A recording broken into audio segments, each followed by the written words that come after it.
ओम श्री सद्गुरुवाय नमः। श्री गुरु चरणों में मेरा सत बार नमन। शीर्षक, ध्यान क्या है। सद्गुरु कबीर साहब पहले कहरा में सर्वप्रथम कहते हैं, सहज ध्यान रहु सहज ध्यान रहु, गुरु के वचन समाई हो। शब्दार्थ, सहज यानी सरल स्वाभाविक, समाये यानी समाविष्ट होकर, स्थिर होकर। वे कहते हैं, हे संतों, गुरु के वचनों में समाविष्ट होकर सहज ही ध्यान में निमग्न रहो। सर्वप्रथम जाने कि ध्यान क्या है। नकारात्मक विचारों के स्थान पर वांछित सकारात्मक विचारों में मन केंद्रित करना ध्यान का प्रारंभ कहा जा सकता है। किसी एक आकृति अथवा विषय वस्तु में मन को लगाना ध्यान का क ख ग माना जा सकता है। मन का निर्बीज निर्विषय मौन हो जाना ध्यान का पूर्णत्व है। सांख्य दर्शन 6:25 के अनुसार ध्यानम निर्विषयम मनः, अर्थात मन का निर्विषय हो जाना ध्यान है। ध्यान विन्दुपनिषद के अनुसार शून्यगतः मनः ध्यानः, मन का शून्य विचार रहित हो जाना ध्यान है। गीता के अनुसार ज्ञानात् ध्यानां विशिष्यते, अर्थात ज्ञान की अपेक्षा ध्यान श्रेष्ठ है। विष्णु पुराण के अनुसार ध्यान यज्ञात् परं नास्ति ध्यानं ज्ञानस्य साधनम, अर्थात ध्यान यज्ञ से बढ़कर कोई वस्तु नहीं है। ध्यान ज्ञान का साधन है।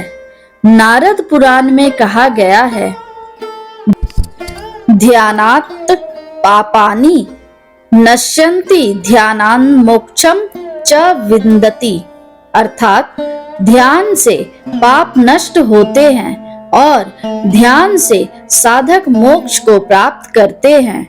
विवेकानंद जी कहते हैं, आध्यात्मिक जीवन का सबसे बड़ा सहायक ध्यान है।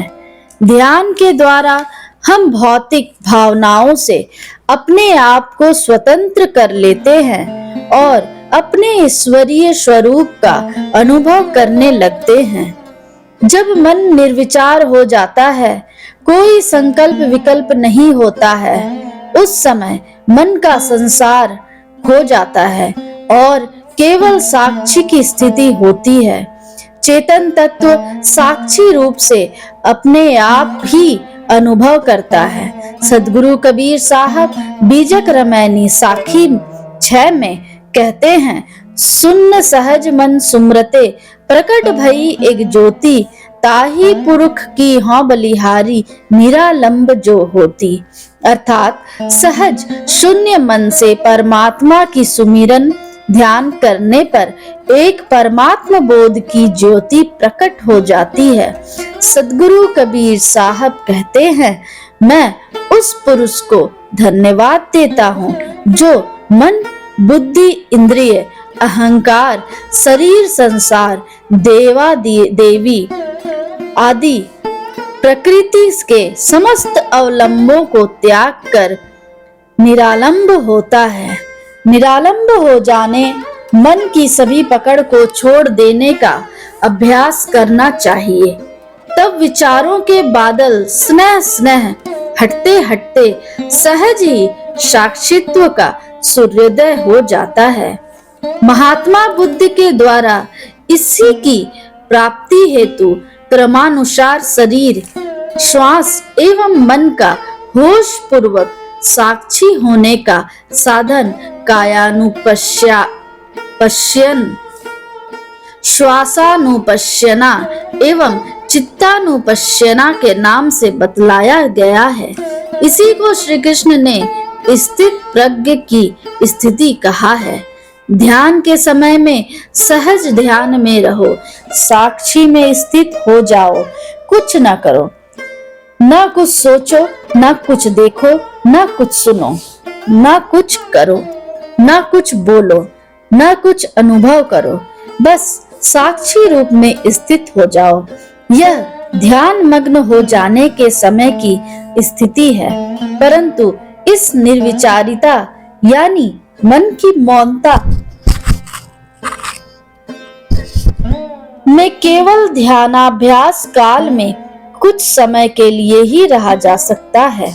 निर्विचार होने पर मन लीन हो जाता है और यह स्थिति 24 घंटे संभव नहीं है।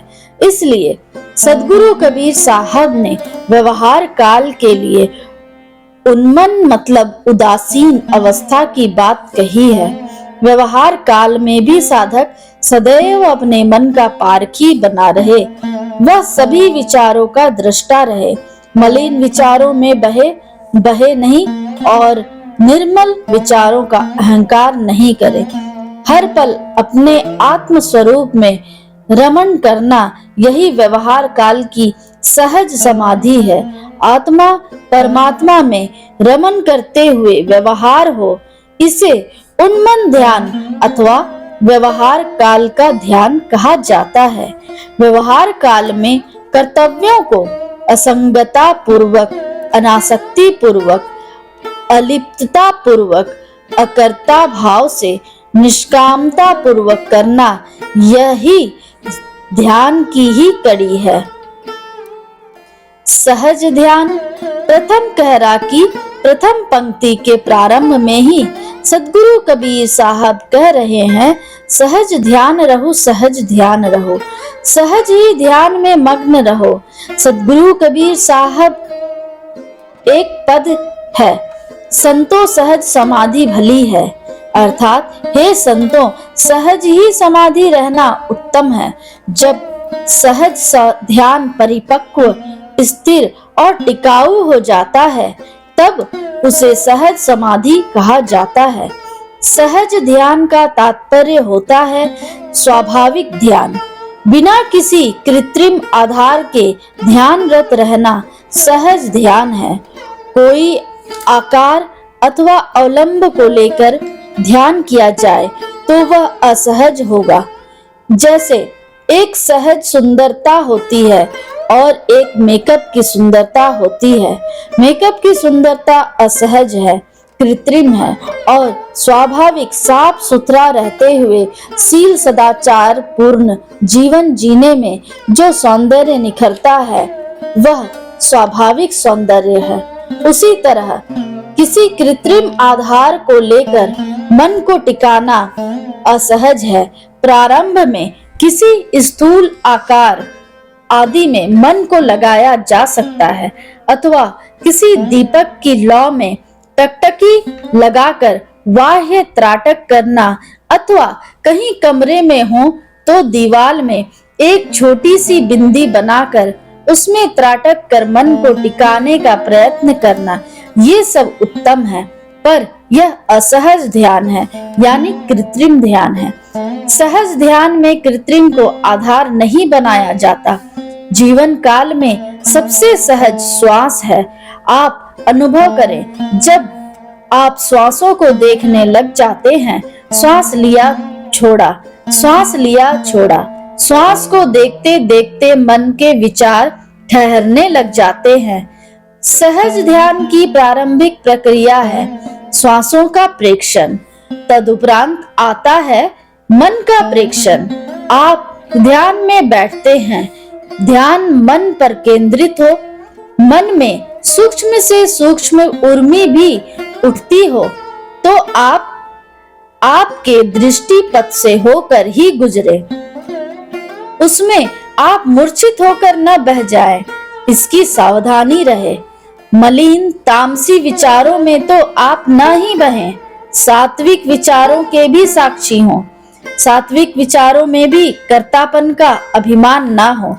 जो विचार श्रेष्ठ हो उसमें शरीर को संचालित किया जाए, जो विचार अश्रेष्ठ हो उन सब को रिजेक्ट, अमान्य कर दिया जाए। साक्षित्व में स्थित होकर सहज ही ऐसी वृत्ति हो। मन के विचारों को देखने लग जाने पर मन चुप होने लग जाता है और साधन काल में निर्विचार की स्थिति आ जाती है। मौन, चुप्पी, सन्नाटा, मन खो जाता है, केवल साक्षी ही शेष रहता है।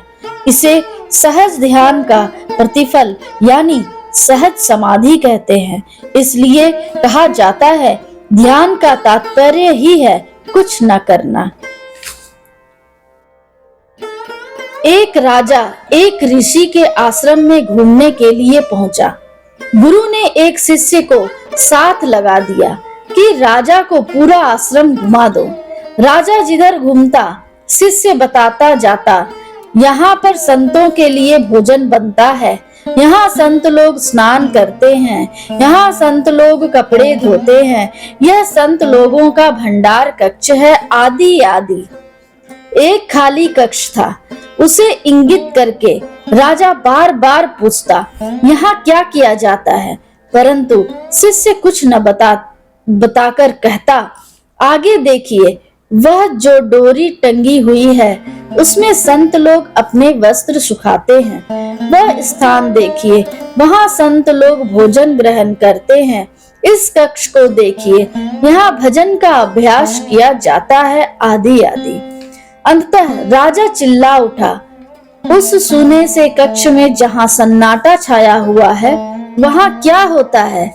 शिष्य ने कहा वहाँ कुछ नहीं किया जाता। राजा ने पूछा कुछ नहीं करने का तात्पर्य क्या होता है?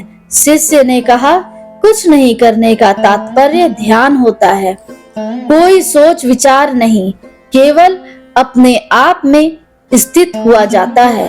यदि मन कोई सोच विचार भी करता है तो साधक उसका साक्षी उससे असंग अछूता होता है।